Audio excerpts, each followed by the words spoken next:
प्राण्यांना विष देणे किंवा अपंगत्व आणणे यासाठी कायद्यामध्ये काय तरतूद आहे? नमस्कार, मी आपला वकील मित्र विशाल गावडे. चला तर मग कायद्याचं म्हणजेच तुमच्या फायद्याचं बोलूया.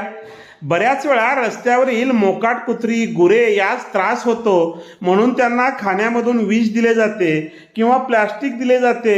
ते त्यांच्या पोटात गेल्यानंतर त्यांचा मृत्यू होतो किंवा त्यांना कायमचे अपंगत्व येते. एवढेच नव्हे तर आपसात असलेली दुश्मनीमुळे शेतातील एकमेकांची गायी म्हशी बैल यांनाही विष प्रयोग केल्याचा प्रकार घडले आहेत.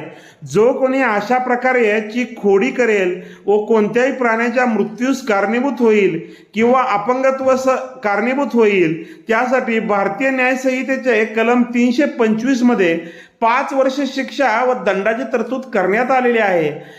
व्हिडिओ आवडल्यास व्हिडिओला शेअर करा व कोर्ट कचेरी या यूट्यूब चॅनलला सबस्क्राईब करा.